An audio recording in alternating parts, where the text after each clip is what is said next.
Did they tell you that when your first run with WWF, did they tell you they're going to build you up and you're going to have your feud with Undertaker and that's going to be the end of your contract? No, no, no. See, what happened was, I'm gonna tell you what happened with that. See, because that run's supposed to have been longer than that. See, but what happened was, like I told you, there's a lot of stooges in WWF.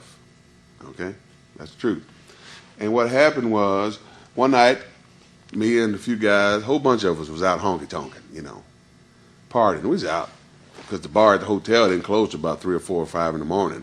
Okay, and so and they give you a draw every night. Okay, now I was riding with Harvey Whippleman. Okay, and he stayed. Every hotel he stayed in was a 4-star hotel, man. You know what I'm saying? I mean, he was making. I wasn't making as much money they were making at the time. Okay, and so I get $200 draw every night. Had to pay for half of the rental car. Had to pay for the hotel room. There's $80 right there in the hotel room. That ain't including the rental car. And the gas. Okay, so that fried out my $200 draw every night. You know what I'm saying? So one night after everybody was coming back to their room, I went to one of the guys' room and I said, "Hey man, loan me $50 till tomorrow till I get a draw." Well, don't you know that somebody went back and told the office that Mr. Hughes was out till 6 in the morning going to guys' doors, knocking on the door for money so he can go get dope. So we had a show on the California loop. Okay, it was in Anaheim, California. I was riding with the Hart brothers, Owen and Brett, And they were telling me, because, they hear a lot of stuff from the office, okay? They said, yeah, somebody was saying, somebody was telling Vincent that he was going around knocking on doors last night trying to get money for dope, man. I was like, who said that? They go, well, so I heard it through the grapevine, man. I was like, ain't that something? And they said, well, because I bet you they're going to have somebody there do a drug test on you when we get to the building. So enough, we get to the building and walk through the concourse, through the dress, around, you go into the dressing room there. And I noticed these people were standing up in white coats. I said, what the doctors and them doing here? So I go on in and put my bags down, and one of the agents come to me, Blackjack Lanza. He comes up to me and say, yeah, they want you to see you in the other room over there. They want to give you a piss test. I was like, huh? Piss test for what? I don't know. That's it. Just go over there. They want. Was this the first piss test you ever took while you were in wrestling? No. No? No, because they used to do them all the time because, back then Vince was going through that trial thing with the steroids and all that garbage. And so I was like, well, maybe they're here to test for steroids, So I went in the room there, and Hepner, he was the one that's the agent, not the referee. He was in the room, and Blackjack come in there. And they said, yeah, Curtis, they want you to take a piss test, for drugs. I'm going, I ain't did no drugs, man, but but then Brett and Owen was standing out by the door, and it's like, Hughes, come here for a second. So I said, excuse me. So I walked back to the door there, and I said, yeah, man. They walked out in the hall there, and they whispered to me, and said, man, if I were you, both of them were standing in front of me. I said, if I were you, I wouldn't take that piss test unless they make everybody else take it. I said, well, heck, man, if I don't take it, they're going to think I'm guilty. Anyway, they said, yeah, man, but if I were you, I wouldn't do it. I said, I'm not dirty. I mean, what's to be scared about? Let me go in there and piss in this cup, and everything will be fine. So I went in there and pissed in the cup there. I didn't have no words because I didn't do anything, So I go in the room, get my stuff on. I'm getting dressed, and Lanza comes over to me and he goes, Vince called and he wants you to. And we had one more show on this loop now, and we've been done with the tour. He comes to me and says, Vince wants you to go home and go ahead and go to the airport when you leave from here, and he'll call you in the morning. I said, what for? What? I don't know. He'll call you in the morning. So I went home. Flew home, because I had another ticket. I had to cash that ticket in to compensate for the price.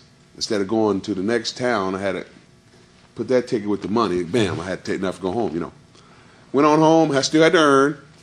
Went home and slept on it. Woke up, looking at my watch. And, Vince be calling in a minute. Finally calls. Secretary called. Hold for Vince, man. I get on the phone with him. How you doing, Curtis? I'm doing fine. What's going on?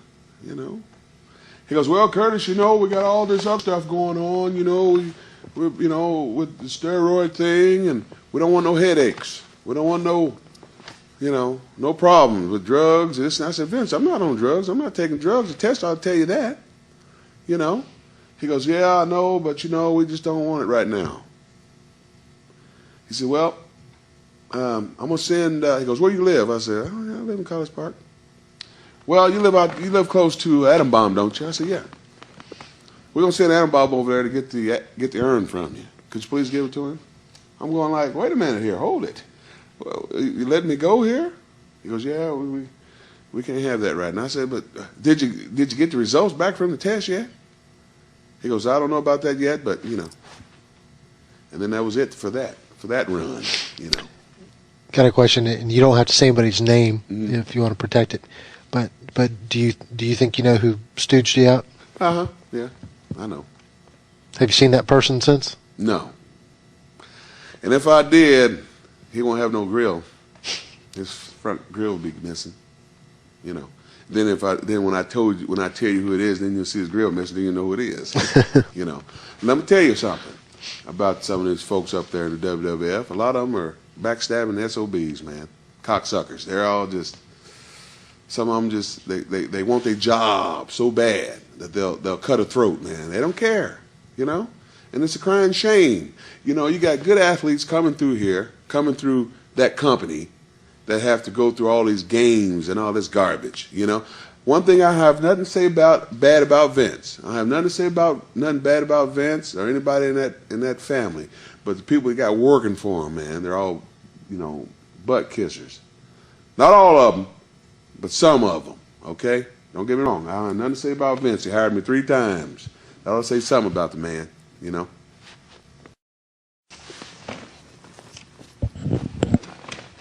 Yeah, we just finished talking about your first run in WWF and why Vince excused you, and so you probably had a lot of open wounds still when you went back the second time. You probably didn't really know what he was probably thinking when he brought you back the second time.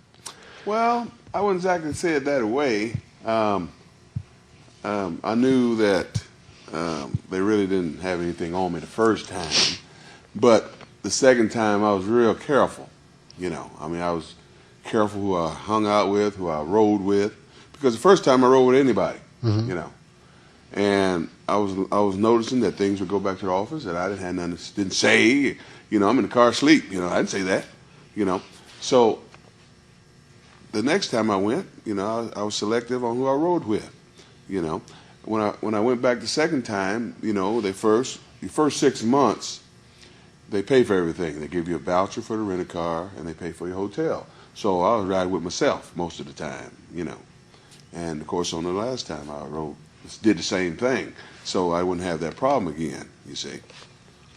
But I was real careful, though, you know. Were some of the people that you felt might have stabbed you in the back before, were they gone down this second? No, they're still there. Still there to this day. They're not going anywhere. They're in like Flynn, brother. You know, it's just how it is, man. You know, you can't do nothing about it. You just gotta, you know, you get there, you look around, you say, okay, all right, that stooge's here, that stooge's still here, that stooge's still here.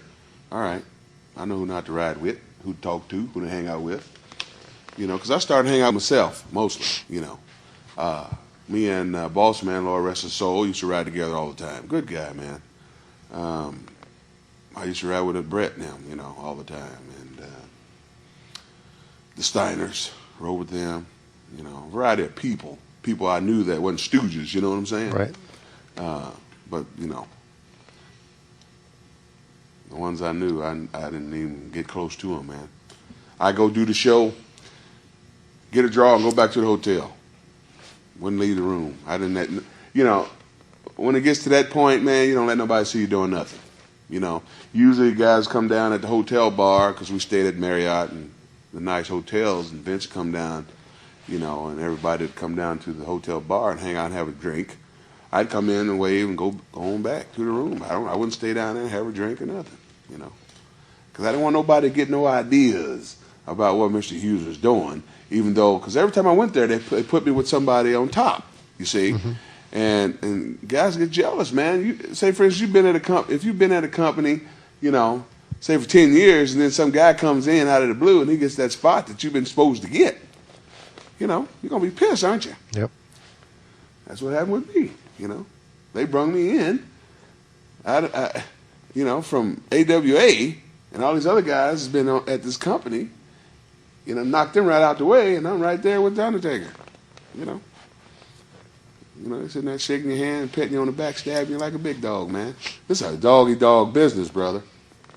Don't let anybody else ever tell you anything different.